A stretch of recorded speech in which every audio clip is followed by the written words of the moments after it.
บายดีพี่น้องสวัสดีค่ะพี่น้องจ้ามื้อนี้ก็มาผูกโปกับซ่องเบาดอนสาวตุ๊กอีกคือเก่าเด้อมามื้อนี้ก็จะพากันไปตลาดเนาะพี่น้องเนาะพากันไปตลาดไปหาเลาะตลาดนัดเนาะพี่น้องเนาะแล้วก็จะพากันไปซื้อกาแฟแน่ซื้อของแน่เพราะว่าจะไปซื้อกาแฟเมื่อผ่าเบาดอนเนาะพี่น้องเนาะเพราะว่าใกล้จะพากัน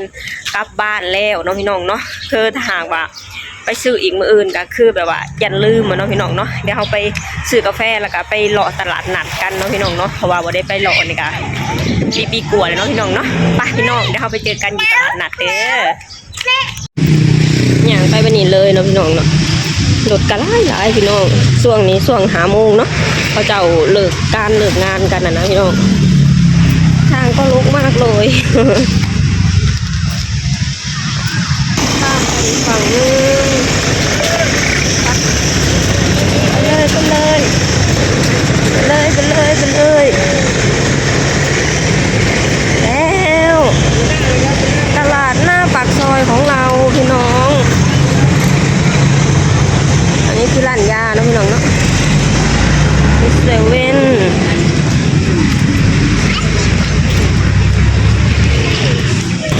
อันนี้คือร้านประจำเลยนี่สตุกมาตั้งแต่ไปน้องผู้คนขายนี่น้อยๆเนาะพี่น้องเนาะตอนนี้ใหญ่เป็นบ่าวแล้วค่ะนี่ได้มาแล้วไปพี่น้องอันนี้คือตลาดอันนี้คือตลาดในประจำเนาะพี่น้องเนาะตลาดนัดอยู่ฝั่งนู้นนี่ถูกวันจันทร์วันไม่เลย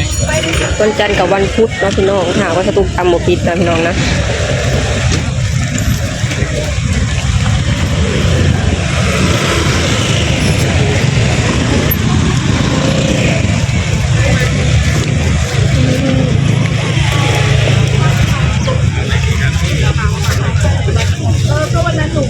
อันนี้ซูซี่นะพี่น้องอันนี้ก็ร้านประจำสตุกหมักสื่อกินพี่น้องคำละ5 บาทมันอร่อยเลยพี่น้อง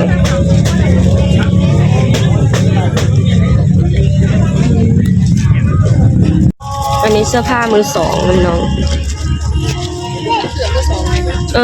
ตัวละ60 2 ตัว100ถ้าใส่ดิยังใหม่อยู่เลยสวยเลยพี่น้องยังใหม่อยู่เลยตัวละ60 บาท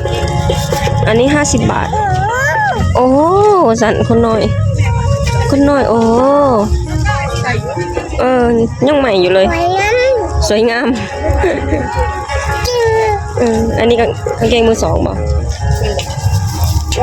มุดาแมนนี่ตัวนี้สิแมน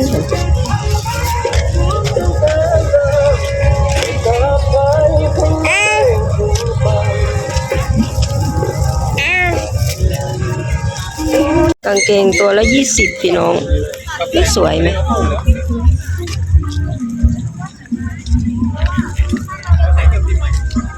สวยเอาจากโตกันนะใส่มา2 ตัวพี่น้อง40 บาทนะพี่น้องเนาะเอาไปใส่เล่นใส่นอนก็ได้นะพี่น้องเป็นใส่สุดเป็นกางเกงที่ใส่แบบสบายๆนะพี่น้องนะ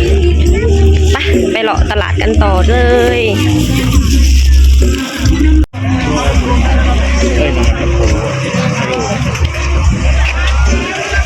มีทุกอย่างเนาะพี่น้องของกินของใช้อันนี้มะนาวถุงละ20จ้ามะนาวแป้นค่ะมะนาวแป้นย่างปลาหมึก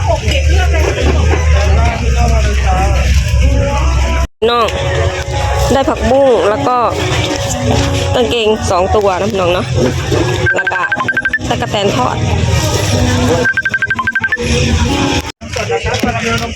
เขามาซื้อเค้กให้คนน้อยนะพี่น้องคนน้อยอยากกินเค้กเอารสอะไรดี20 จานใหญ่เอาชิ้นนี้ค่ะ20 บาทจ้าเมี่ยงคำก็มีนะคะ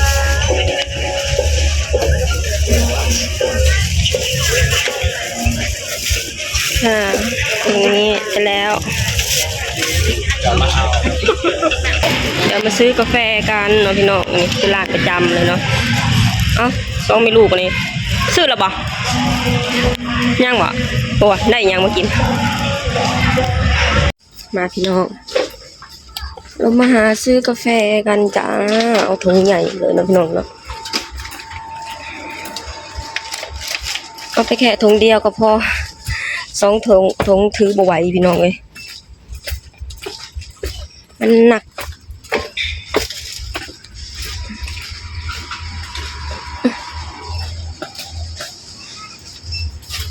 เท่าใดนะ390มกคนน่ะ100 ซองถุงละ395 บาทถุงหนึ่งพอ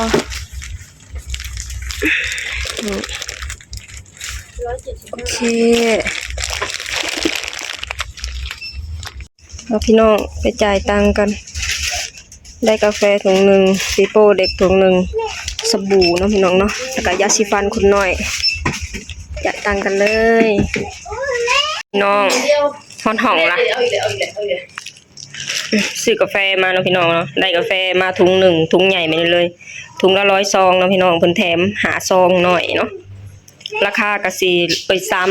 395 บาทเนาะพี่น้องขึ้นหลายเติมเนาะจากที่ตะกอน329 บาทเนาะขึ้นมันขึ้นราคาแล้วจ้าแล้วก็ได้อันนี้เนาะพี่น้องได้ปิโป้ให้คนหน่อยถุงหนึ่งแล้วก็ได้สบู่นี่ได้สบู่แพ็คหนึ่งเนาะพี่น้องซื้อไปไว้อยู่บ้านพี่น้องเลยยาสีฟันรวมทั้งเบิดพอดี600เนาะพี่น้องเนาะ600 กว่าบาทซื้อไว้บัดนี้เลยเนาะพี่น้องดนมาเธอหนึ่งก็ซื้อไปให้มันคุ้มเนาะพี่น้องเนาะเพราะว่าถ้าหากว่าจะไปซื้ออยู่บ้านเฮากะราคาก็แพงแน่เนาะพี่น้องเนาะเงินก็หายากนะพี่น้องมาซื้ออยู่พี่นะราคาถือกว่าอยู่บ้านของสตุกเนาะพี่น้องเนาะนี่กาแฟก็ซื้อเป็นถุงใหญ่บัดนี้เลยเนาะพี่น้องเนาะจะได้คุ้มดนเนาะพี่น้องเนาะบัดนี้ก็คนมือพี่น้องบัดนี้นักกับนักพี่น้องไว้บ่ฮู้ว่าสิคนเมื่อใดหรือบ่เนาะพี่น้องเนาะถามว่าไปหมอซิดนี่ก็คือต้องถามว่าไปหมอซิดนี่คือต้องไงให้เขาเจ้าเอาล้อมาเข็นให้พี่น้องแบกนี่คือสิบ่ไหวดอกพี่น้องเอ้ยอุ้มคนน้อยบ่แฮงอ่ะเนาะพี่น้องเนาะก็ยังเสิร์ชกระเฒ่าแล้วเนาะพี่น้องเพิ่นถือให้บ่ไหวเนาะพี่น้องเนาะพี่น้องมื้อเช้ากะจะพากันกลับแล้วเนาะพี่น้องเนาะก็เลยซื้อของมาตุนไว้เนาะพี่น้องว่ามื้ออื่นน่ะย่านบ่มีเวลาออกเนาะพี่น้องเนาะน่าสิประมาณช่วงบ่ายๆกะจะพากันเดินทางแล้วเนาะพี่น้องเนาะโอเคพี่น้องสำหรับคลิปนี้สตูกะจะขอจบลงตรงนี้ก่อนเด้อฝากให้พี่น้องช่วยกดไลค์กดแชร์กดติดตามให้ช่องบดอนสาวตุ๊กเนี่ยเด้อสบายดีสวัสดีค่ะ